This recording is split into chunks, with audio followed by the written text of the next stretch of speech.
And his wife ran the ice cream part of it, and I got an ice cream cone.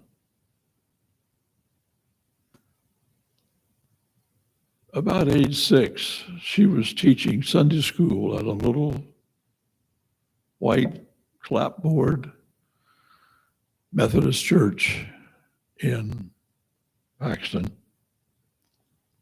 And she was the teacher, the first and second grade. And she talked to my mother, especially about getting that boy in Sunday school. And I started attending Sunday school, not my parents. We lived about 3/4 of a mile up the gravel road, and I walked. Winter, summer, I walked. I was going to bring you something this morning, but I forgot it. At the end of 1 year, I had not missed a Sunday. 1 year, perfect attendance in Sunday school. She had rings made. This is my college ring.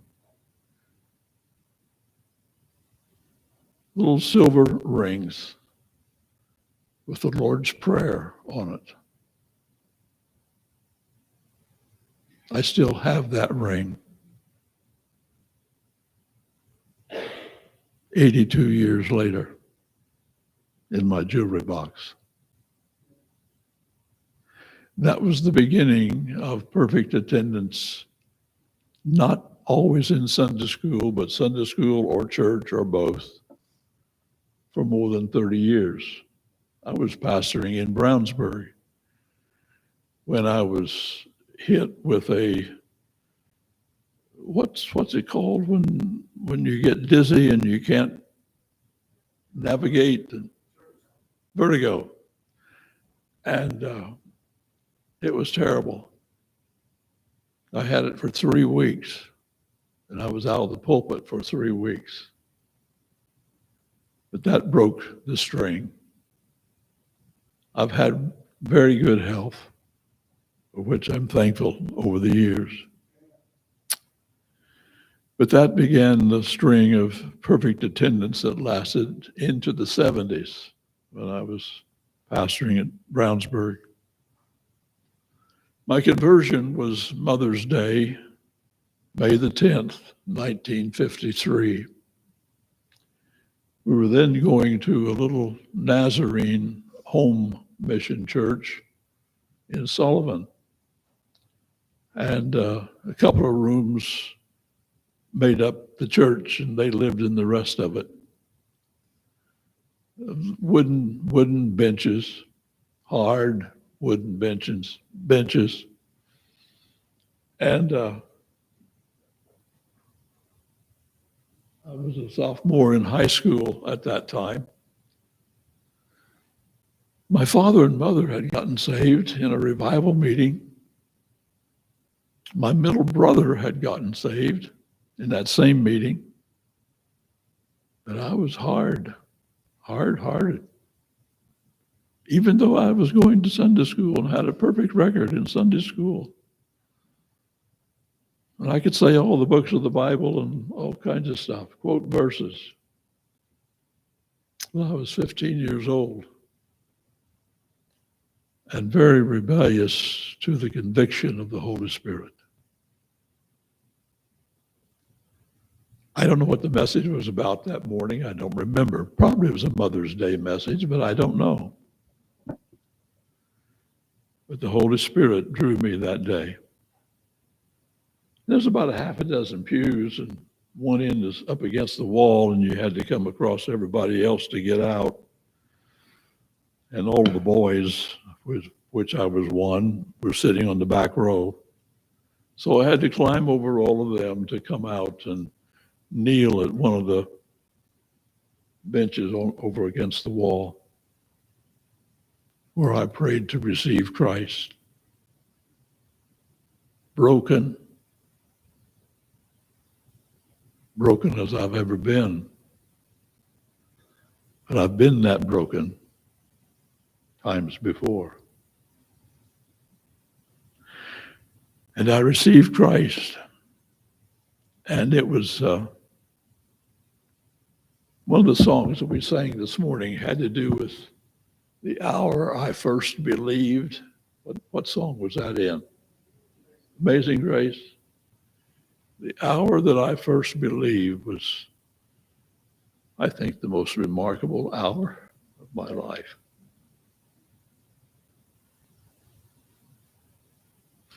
The sky was bluer. The air was clearer. It was like a film had been wiped across my face and I could see. And the burden of sin had lifted. And you learn about those things after you're saved. Well, what happened to me? Well, you begin to learn what happened to you, but it was an amazing hour. When we left church and went toward the cars to look around and see the world that I had not seen like that before.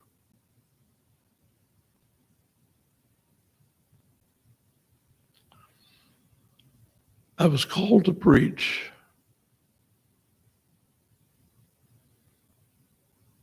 In the Easter season of 1955. I was a senior in high school. And all through high school, what are you going to be? Where are you going to go? The college, it was a foregone conclusion that I was going to go to college. And even in my high school senior yearbook, I'm going to IU to study law to become a lawyer. It's written there. God had other plans. And it was in a little Methodist church in Carlisle. We were going there. And on Thursday before Easter, Methodist churches had what they called Maundy Thursday. Anybody know that term? Maundy Thursday. It has to do with foot washing and taking the Lord's Supper. Now, Methodists did not observe foot washing. But my wife, which I didn't have at that time, my wife belonged to Free Will Baptist in North Carolina, and they did have foot washing ceremonies along with communion. But in our Methodist church, there was a prayer rail. We called it an altar for prayer. And row by row, we would go up and kneel at the altar, and the pastor would share the communion with us. And you would have a time of prayer, and then you go back to your seat. And so I went through that process. That Thursday evening, I think my family was sitting somewhere on the other side. I was sitting with a group of high school kids because there were a lot of them that were in that church, a lot of my classmates. And it was there, watching them go forward, watching them kneel to take communion, because the Lord had been dealing with my heart. It was there. I said, yes, Lord, I will preach your word. Those were the words that were in my mind. Yes, I will preach your word. I know my mother and father had been praying for that. They never told me that, but I know it. And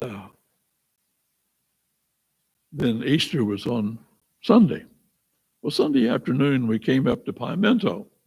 You all know where Pimento is, off of 41 down here. And because a good friend of our family, Eldon Gorley, was the pastor at Pimento and at Ebenezer Methodist and He had 3 churches on his charge. I don't remember what the other one was. Where? I've heard that name. Okay, Fletcher's Chapel. And so in the afternoon service, there was a testimony time. And I stood up and gave my testimony about Thursday night. That's when my mother and father heard it from my own lips.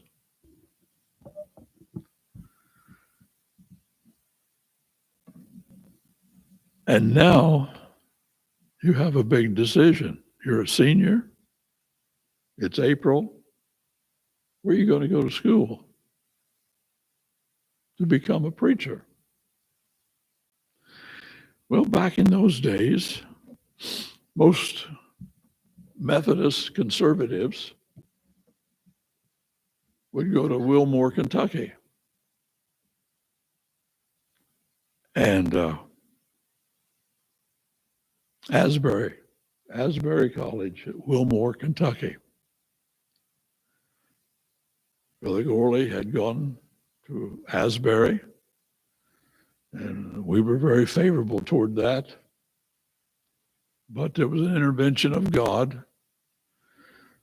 We had a cousin, a distant cousin, that lived in Boonville, Indiana, east of Evansville, about 15 miles. And their son had gone to IU for 2 years, Bill, and then he went to Bob Jones, Greenville, South Carolina. And he made a visit. I don't ever remember him coming to visit us in the 18 years that we had known about that family in Boonville on my mother's side. And so he was telling us about Bob Jones. You need to go there. He was going to go back. We can be roommates. So it sounded good to my mom and dad and me. And Bill contacted the school to have him send an application. And I didn't sign it and fill it out quick. Summer was half gone. We were into July. You wouldn't think about going to college that late in the year, but we did. Sent it in, sent the fee in, accepted. Well, you had to get ready to go. You had to buy clothes, you had to pack, you had to get this, get that. Whole new experience.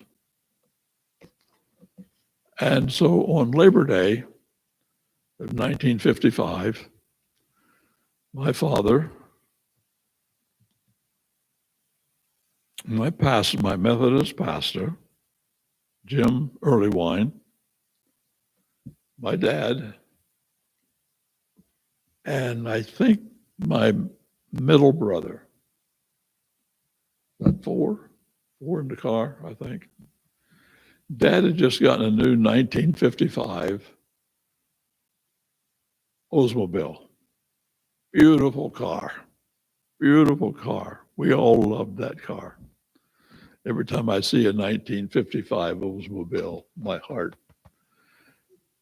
identifies. And so on Labor Day, we started the 500-mile trip. Of course, no interstates. And the mountains of Tennessee and North Carolina took 3 to 4 hours to get through that 90-mile stretch. But we made it. We got there on the day of registration, which was Tuesday. And probably Wednesday before I registered. But before I leave that, I want to tell you one story. At Bob Jones, there was a 1,500-seat dining common. You sat 8 to a table, three on a side, hosts and hostess. The host and hostesses were juniors and seniors, and the freshmen and sophomores and any other juniors and seniors sat on the side. And I'll come to more of the story, but I wanted to set that up for you.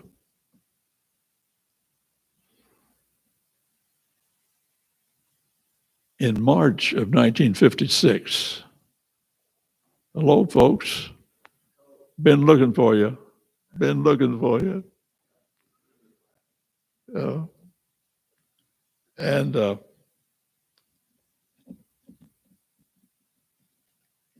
lost my train of thought.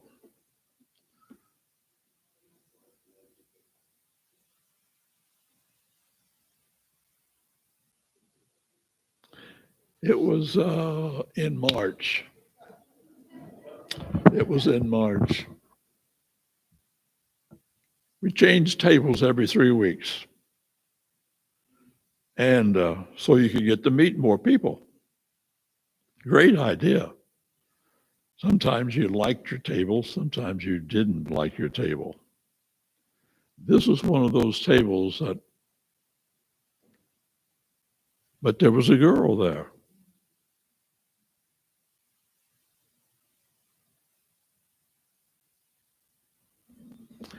And there was an obnoxious host there.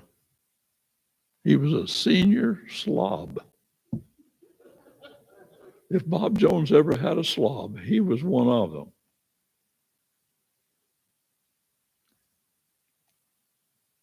He was crude and wanted to pick on this girl. So I started sitting next to her. And if I could, I would sit between him and her. I'd sit close to her. And she became the one. As most of you know, Jan. Maybe more about that later. I spent 6 years at Bob Jones. Didn't take me 6 years to graduate from college, but I went to graduate school there. Got a master's degree, and then I went a 6th year just for the fun of it. I enjoyed the campus, the atmosphere, and I had 2 professors that I especially enjoyed. One was one of my Greek professors, and one was a Christian education professor. The Greek professor also taught several Bible courses. He was the best English Bible teacher that was on campus. And so I wanted to sit under these 2 men for a year. Semester, I'd take 2 from him and 2 from him. I was just taking 12 hours. Second semester, I'd take 2 more Bible courses from him, 2 more CE classes from him. At the end of that year, I said to my dad, I'm done. Don't you want to go get your PhD? That would be nice, but I don't want to write a thesis. That's what I told him. And so you start looking for a church. And I'm leaving out so much because of time.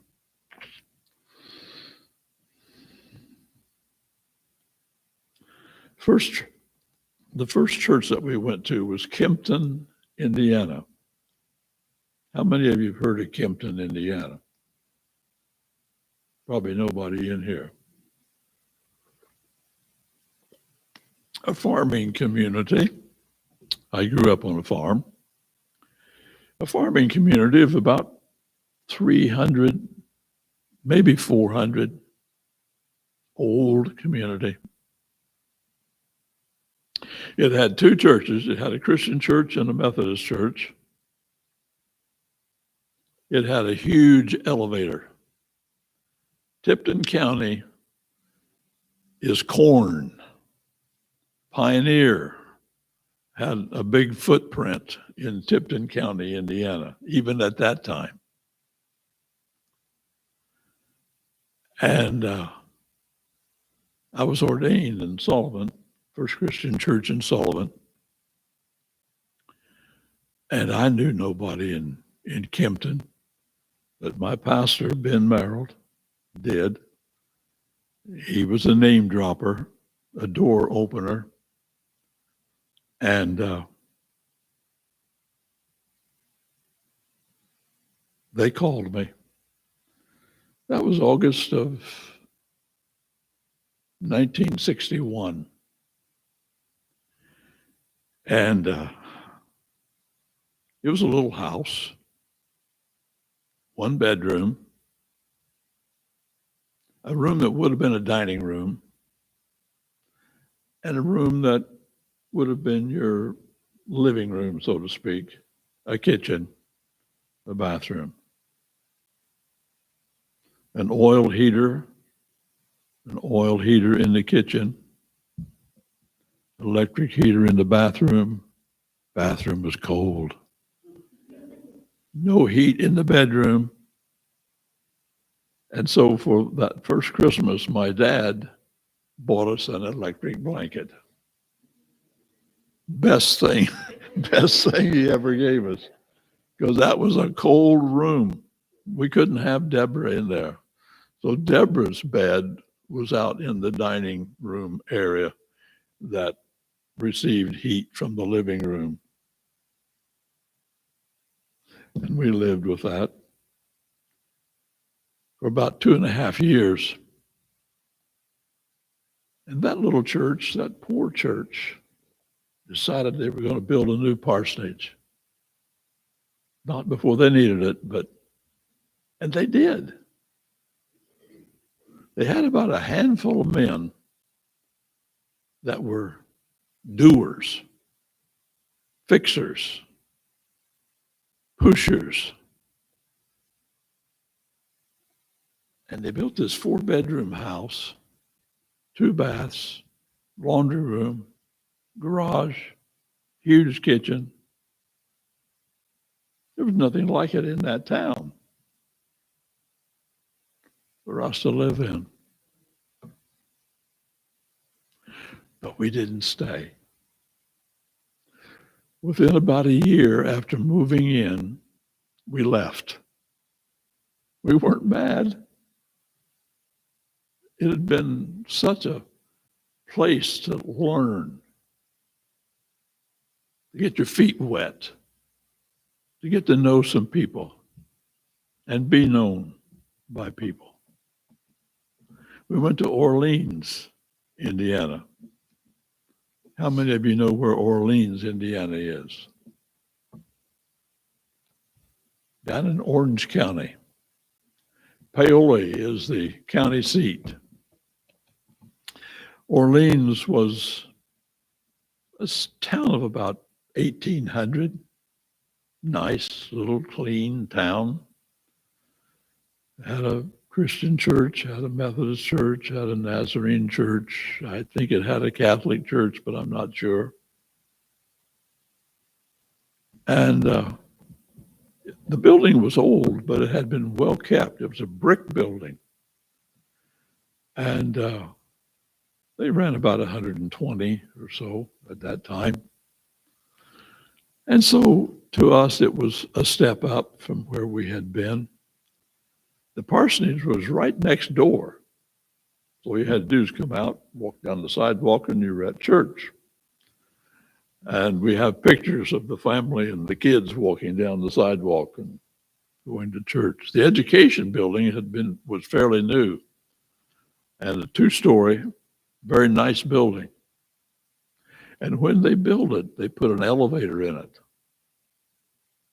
That, to me, was forward thinking back then. They put an elevator in it to get them up on the second level where the auditorium was. They were tired of walking all those steps up to the auditorium. But the high point of those 4+ years was an area-wide evangelistic crusade with evangelist Cecil Todd and Lowell Mason. Lowell Mason was a midget. He was a midget. And his wife was as well. And their children were as well. But they were lovely people. This was a tent meeting. The tent held 2,000 people. It was put up in Paoli. And the Christian churches from Orange County, Paoli, and Lawrence County, Bedford, there's about 15 of them. Most of them were country churches. Together sponsored that meeting. Now, we were close, Orleans, about 5 or 6 miles from Paoli. But some of the guys that had to come from northern Lawrence County, they drove a lot of miles every night. We had visitation. We went visiting every day in our areas, in our churches. And people came from all over southern Indiana at the novelty of a tent meeting because they were going out at that time. There's still some, but they were going out. And that year, our church received about 100 new members because of that crusade. People were revived. People got busy. People placed their membership, had been very inactive. And really, it lit a fire. It lit a fire in that area. That was an amazing situation. But let me move on to Brownsburg, which was the crowning jewel of the first half of our ministry life. We moved there in August of 1970. But it started back in February and March. People from Brownsburg started writing to us at Orleans. Would you come to Brownsburg? How did Brownsburg get a hold of the name Jerry Nash? Well, because the old pastor was retiring. The church had been declining for years.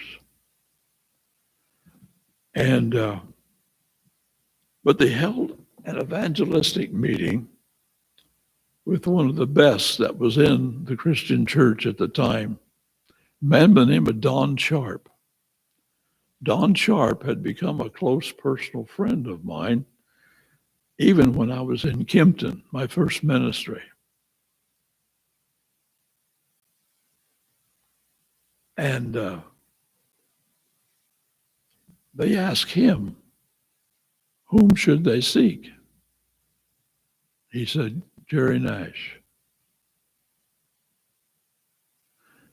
Now, by that time, of course, I was well established in Orleans. We'd had our best year of our time there.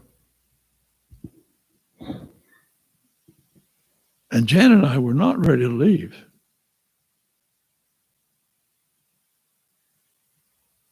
And they wrote letters, and they wrote letters, and they sent delegations.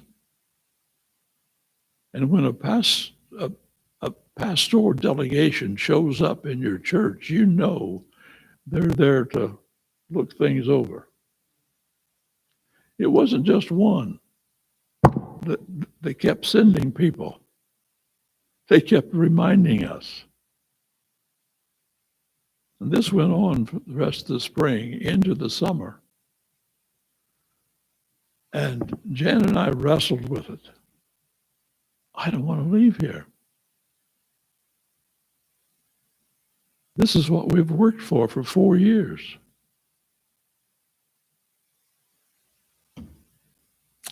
But finally, we said yes.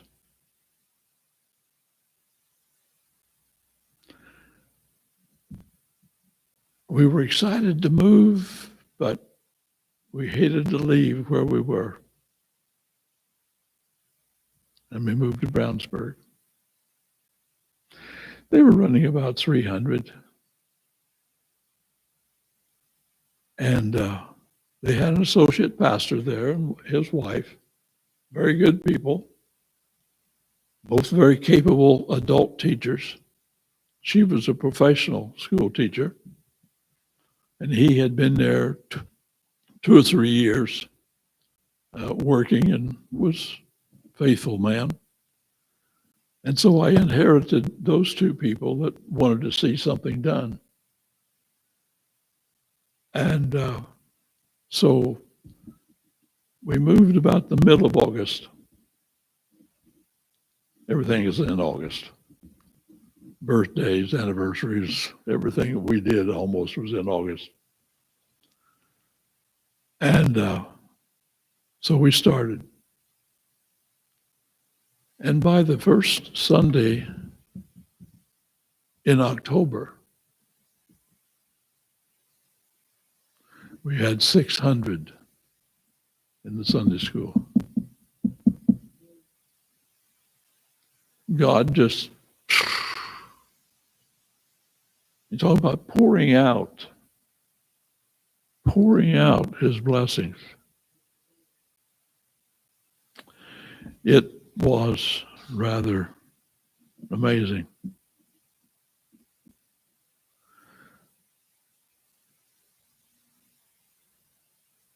Another byproduct of that was after we had been there a few weeks, they had a welcome dinner.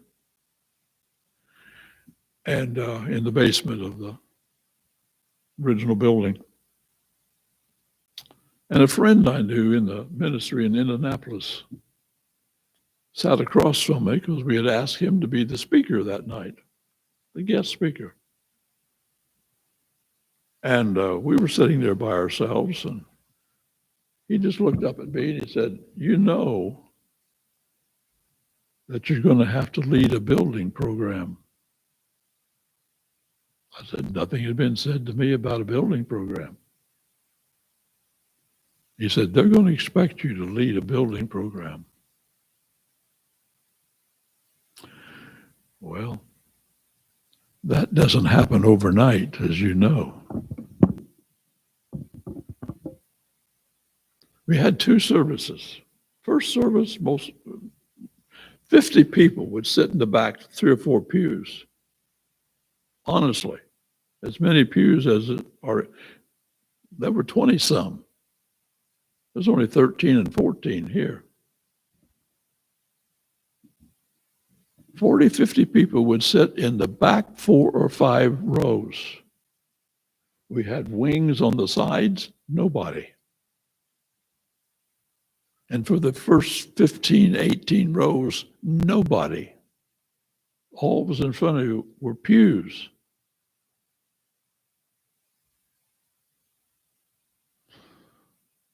But the pews began to fill up.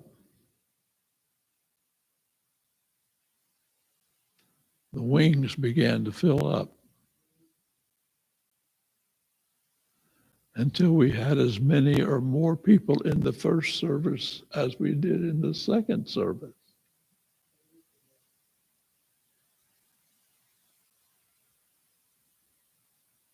Amazing. You got to build a new building. So we hired a company in Texas to come up and set out our program, our bond program. And the people of the church, myself included, we went to the community and sold church bonds. We sold $1 million worth of bonds.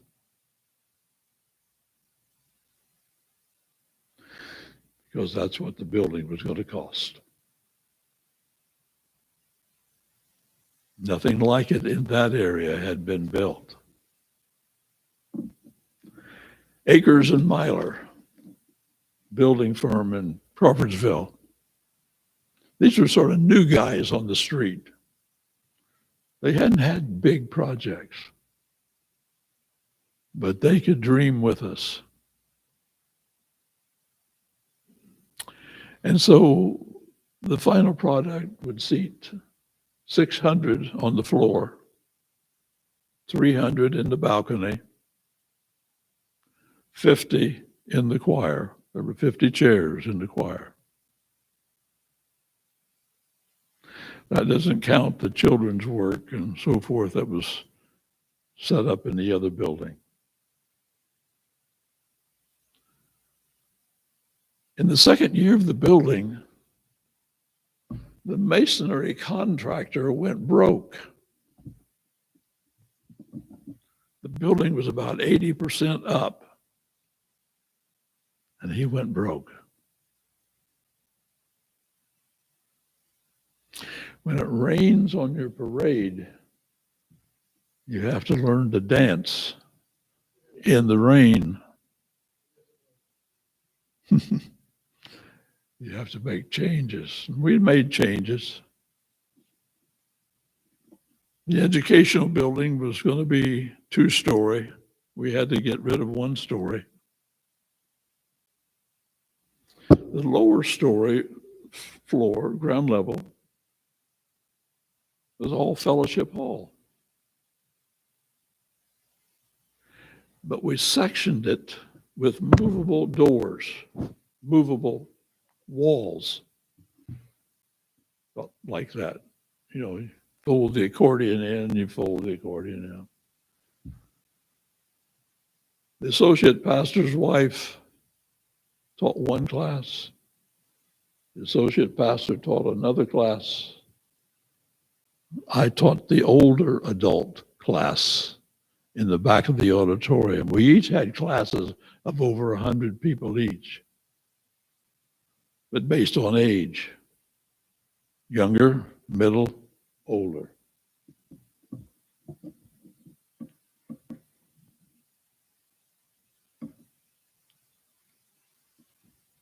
That was our life for 10 years. That was the best part of our ministry life, the most productive, the most fruitful, the most widely publicized. We were recognized in magazines, architect magazines, church magazines. State of Indiana knew about Brownsburg Christian, and that if Mr. Trump was here, he'd say that big, beautiful building. And it was a big, beautiful building.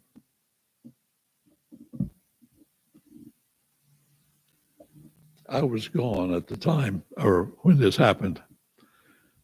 But I don't know, 15 years later, the town of Brownsburg wanted to put the city square on that piece of property. And the people who were in charge of that building at that time, the church and the pastor, sold it to them. That big, beautiful building. I think they got $5 or $6 million for that. They went out north of town, I think bought 60 or 70 acres, and they have built what looks like a box. But thousands of people, up to 5,000 people, are attending there now.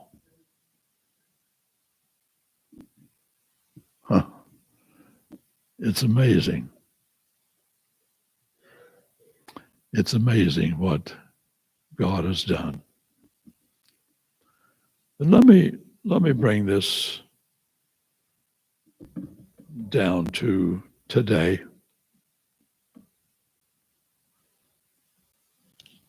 We started Grace Bible Church out in the park at Brownsburg in the summer heat under an A-frame shelter house. 30 to 50 people would show up. We fought the flies, the bees, the gnats.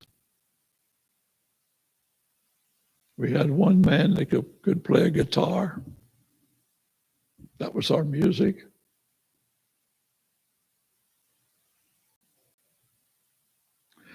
But you can't stay out in the park year round. You're going to have to find some shelter somewhere. So we look, man, I'm sorry. I keep hitting that with my ring.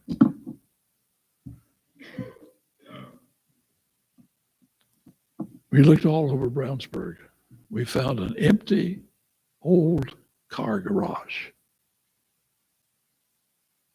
There were two sections to it. Grease, oil, dirt. But the people that were with us, as the scripture says, had a mind to work. And they cleaned that garage up, scrubbed it, painted it. For our education building, we strung wires and hung sheets to give some privacy to Sunday school classes. In the front section, we had 100 chairs for our church, for our worship center. Somebody made me a pulpit.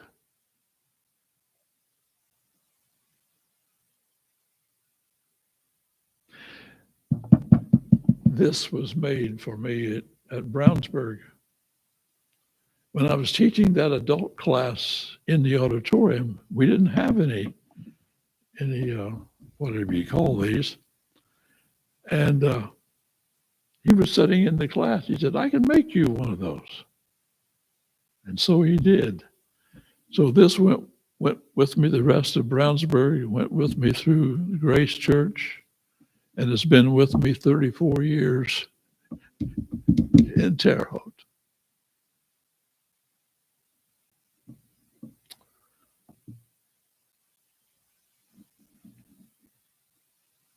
But I want to tell you how I came to be here.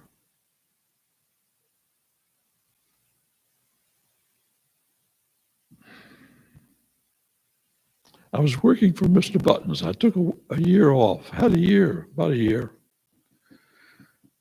And I thought it was the worst thing that ever happened to me, but it turned out to be the best thing that ever happened to me, because near the end of Brownsburg time and Grace Church time, I kept saying to Jan, I wish I could have a sabbatical. I wish I could have a sabbatical. I was tired. And working at Buttons, packing Buttons, lifting and lifting and lifting and lifting. After a year, at age 52, I was in the best shape I had been in years. Talk about a blessing in disguise. It was.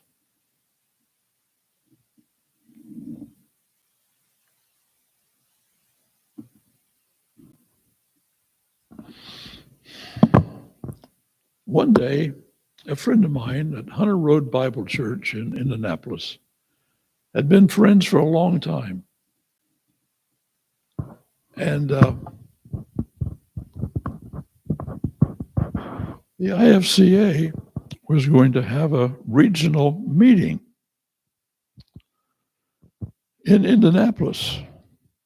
They usually have them up in the northern boundaries of Indiana. They never get down this way. They've been down here once in 34 years.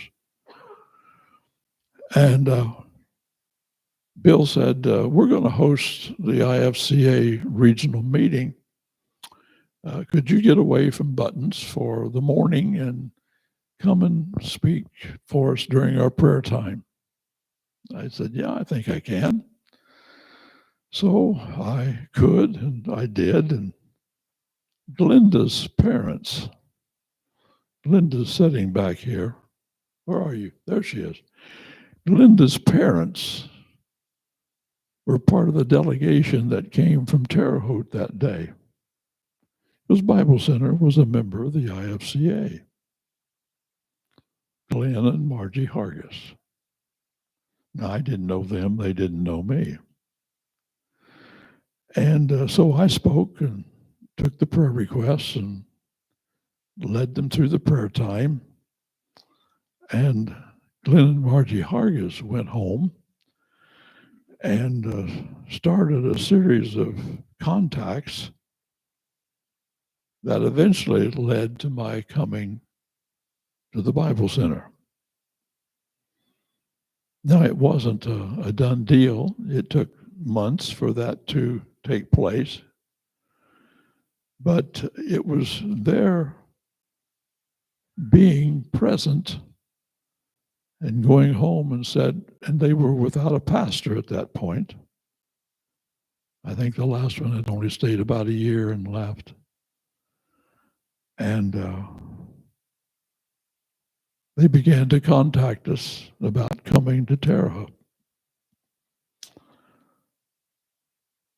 You see, I grew up in Sullivan County, but everybody knew about the Terre Haute Bible Center. If you were a Christian in Western Indiana, you knew about the Bible Center.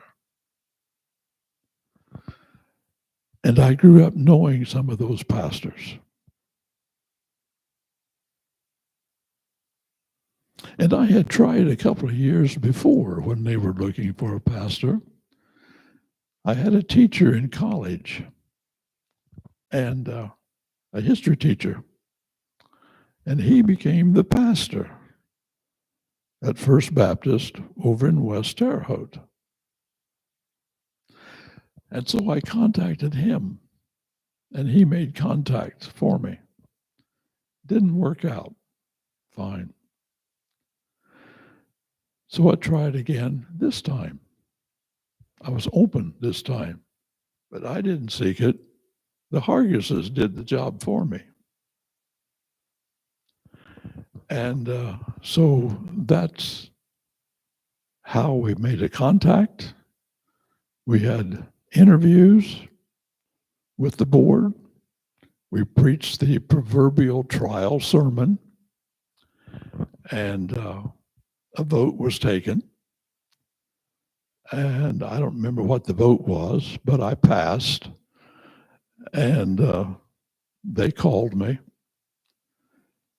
And my first official day as preacher, pastor, was December 31st, 1990. So January 1st, New Year's Day, was Monday. So I always count from January 1 to the present. And today, the end of June, finishes 34 and a half years in Terre Haute.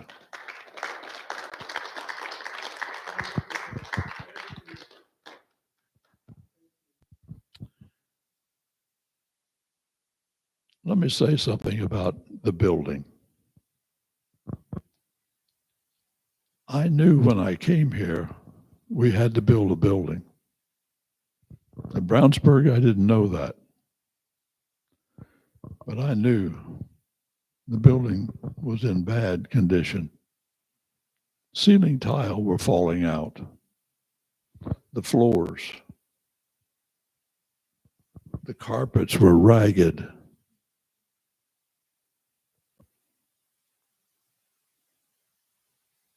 how am I going to move that congregation as old as they were? Now, I was only 52 and 53 at that time. It took 4 years.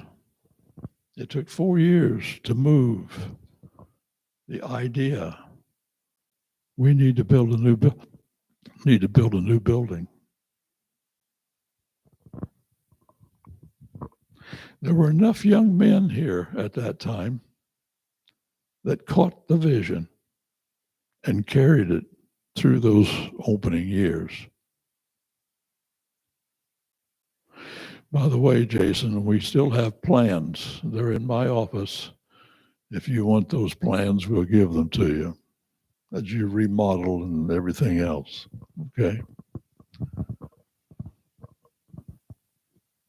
But Dennis told you just a little bit about what was taking place.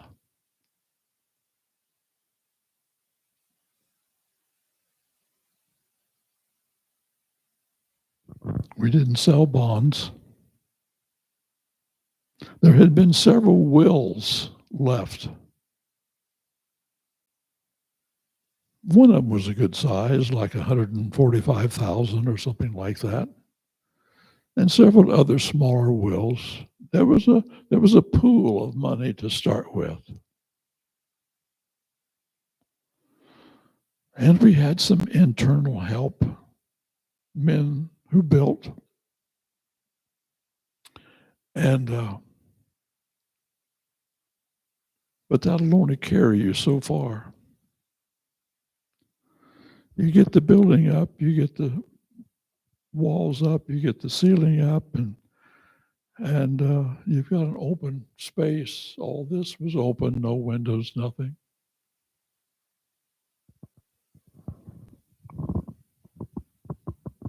And I would walk through here and cry, thinking that I'd made the biggest mistake of my life. We're never going to get this. We're never going to get this. And God began to provide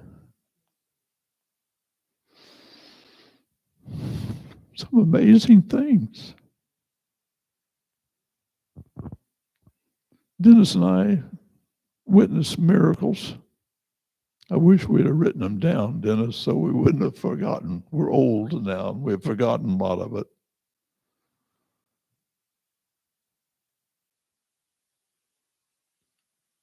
But money came.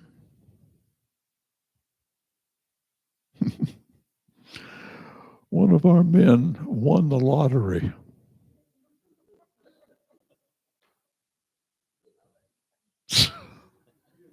That is funny.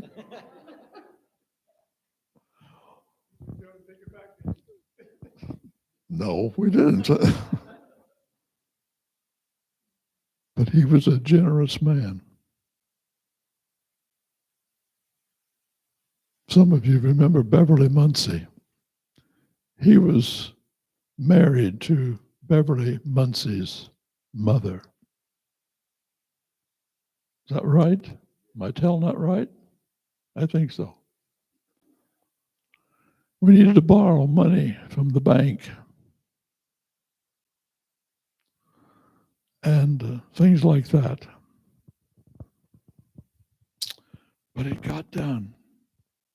Most of us were amateurs. A couple, three of them are sitting in here this morning. And Mike's laughing. Are you laughing back there? Put a lot of blood, sweat, and tears into this building. There were a lot of mashed fingers and cuts and bruises, and because we didn't know what we were doing, Fred would tell us what to do, and we'd do our best. I can show you spots where I was doing the spackling.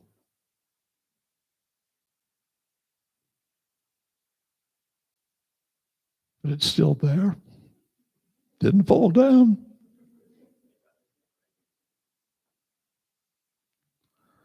The last major gift that we got from a will, a lady had told me for years, Pastor, when we die, we're going to take care of you. Those are the words she had used. Pastor, we're going to take care of you. I thought, yeah. He was a coal miner, worked in the coal mine all his life. But they had money. And nobody knew it by looking at them. And they were stewards. In the will, they left over $500,000 to 5 entities. The hospital was one. We were one. Terre Haute Bible Center, this was their church. The last gift that we received was $105,600. 1/5 of their will. We paid off the rest of the banknote. We paved the parking lot. We had all the landscaping done.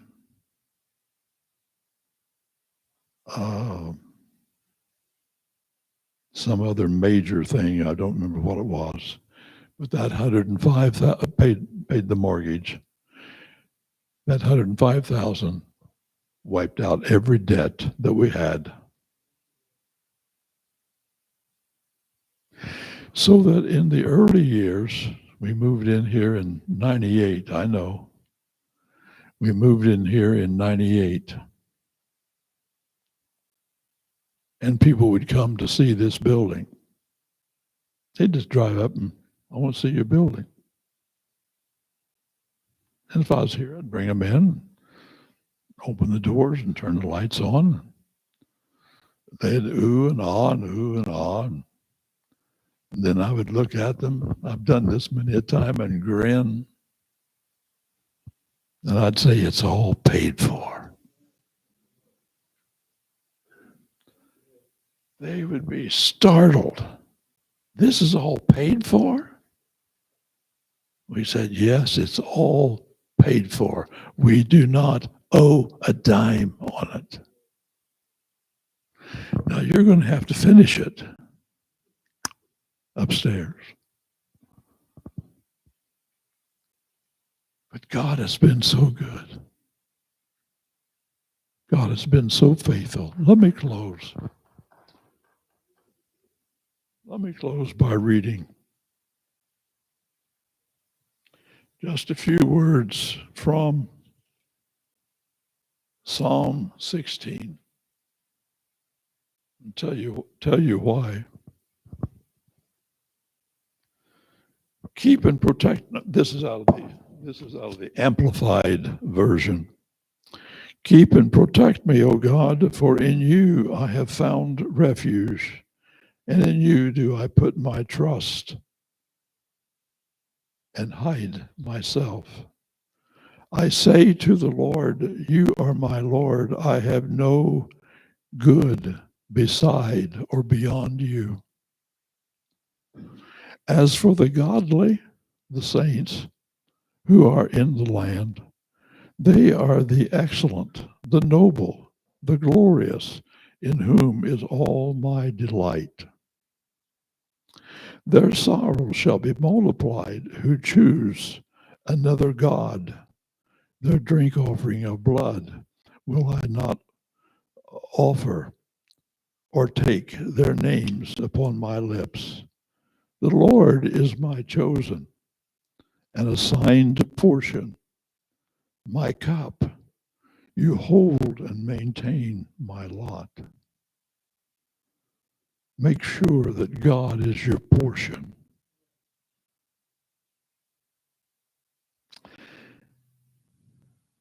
The lines, here's the verse 6. The lines are fallen The lines are fallen for me in pleasant places. Yes, I have a good heritage. I will bless the Lord who has given me counsel. Yes, my heart instructs me in the night seasons. I have set the Lord continually before me, because he is at my right hand.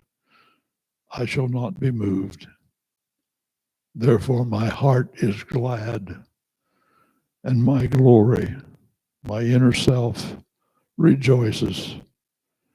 My body too shall rest and confidently dwell in safety.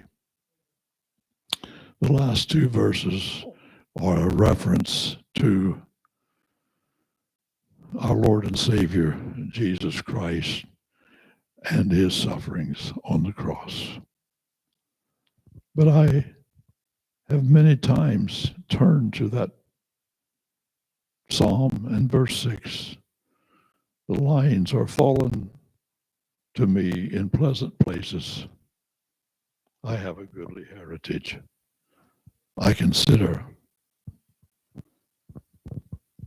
after all these years, 87, almost 88 in August, I've had a good and pleasant life. The lines have fallen unto me in pleasant places. God has been faithful. God has been good. And I praise his name for every place that we have lived, for every house that we have lived in, for every difficulty that we went through. It's a part of ministry. It's a part of life.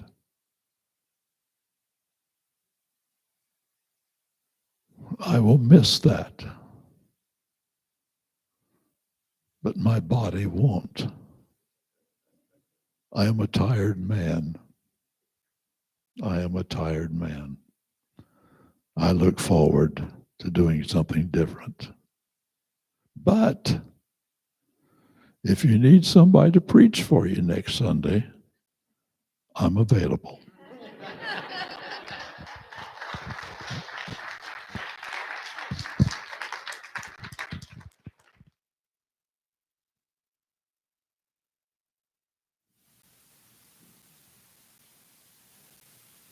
There should be another song here somewhere.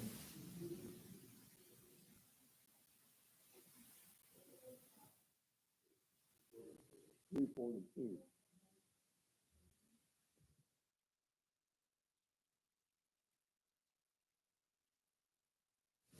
While she's going to the piano. Some time ago, it's been maybe 2 or 3 years, one of the young ladies that was a part of Brownsburg Christian for a number of years, if I called her name, Mike would know who I'm talking about. And I'm in contact with her a little bit through Facebook. And she wrote me one time and said, "Oh, I miss those days at Brownsburg Christian."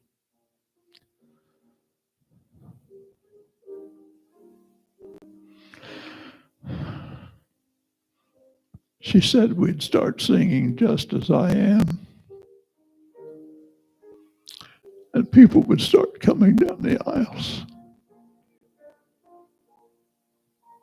I remember those days. God was good. And in that period of time gave us the best, most productive 10 years of our life, Jan and I. But I'm so thankful that that girl, she was in high school then. That's still the burden of her heart, to see people coming to Christ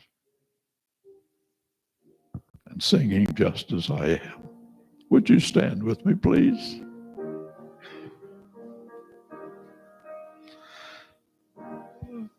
Just as